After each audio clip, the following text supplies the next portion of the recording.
kag-siyam-siyam diha tanom sa itanom nimo. Mahuman yung tanom, you're going to harvest already. So that's why they want to have more children so that the children can also help in their farm. That's what the reason why they have to have more children. Therefore, the more children, the better it will be for the farm or by the small by the street corner enterprise.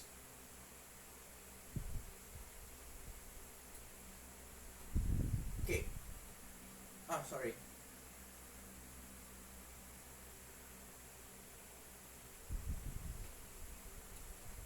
Okay.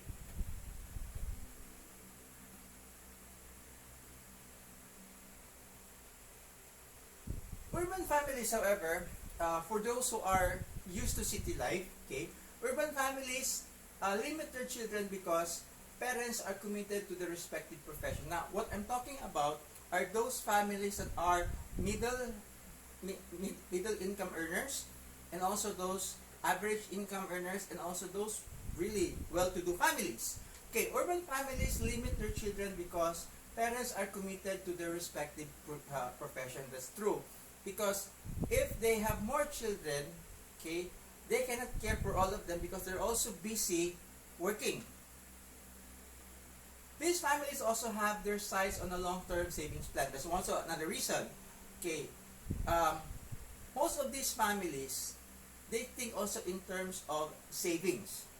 Okay, because the more children they have, the more they have to spend, and that's very true. Okay, they save for retirement, health care, and future education for their children.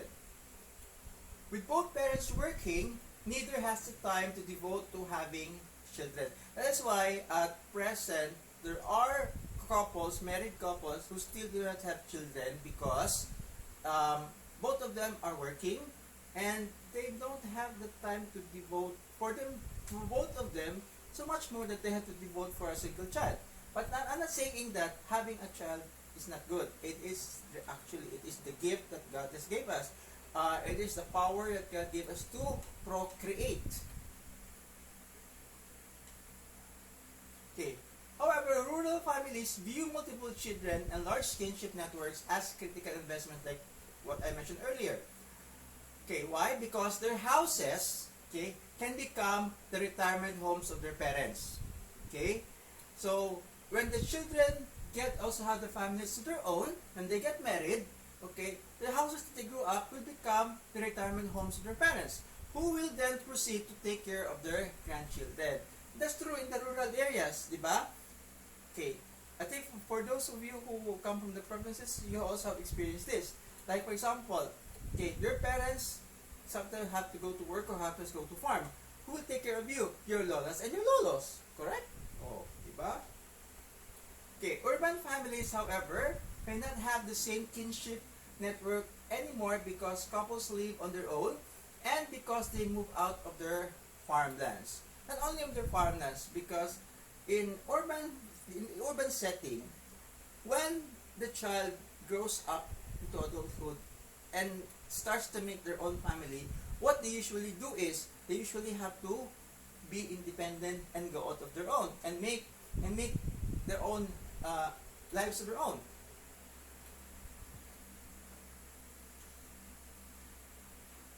Okay. It is usually the basic family unit that is left to deal with life's challenges. It's true. Okay. These different views on family life determine the economic and social policies that countries craft regarding their respective populations. Okay. Less developed regions of the world that rely on agriculture and tend to maintain high levels of population growth. That's very true. So, if you look at these developing countries like ours, okay, if we compare our population towards that of Singapore, okay, Singapore has lesser population than what we have in the Philippines because here we both have agriculture also. Like unlike in Singapore, that Singapore is mainly financial and industrial. I don't think so. They have agriculture over there. They may have agriculture probably, but probably the percentage is really small as compared to the industrial sector and also the financial sector. Okay, urban populations have grown because of significant migration to the cities by people seeking work in the modern sectors of society.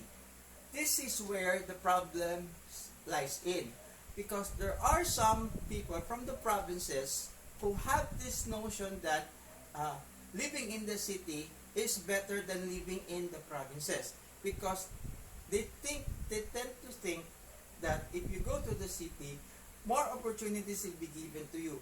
That is true probably 50 years ago or 70 years ago, probably. But as of now, at present, it doesn't hold true anymore. Now, if you look at Metro Manila, the slum areas in Metro Manila, if you ask these people where did they come from, most of them come from the provinces. Okay, and if you ask them why they came to Manila, it's because they want to seek a better opportunity that they could not find when they were in the provinces. Okay, and what happens is they get the city, the urban area becomes overpopulated already. That is why at present, just a while ago in the news, I've heard that Duterte already has approved the plan of the Balik Probinsya program by Senator Bongo.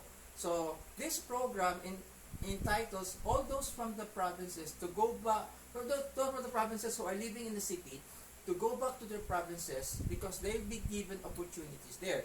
So the first thing that the government should do is, the government should also try to develop the rural areas. But that doesn't mean that they have to get away with the agriculture and make it more industrial, which is not good. They have to make a balance. Okay, they have to make a balance between the agriculture sector and of course the industrial sector.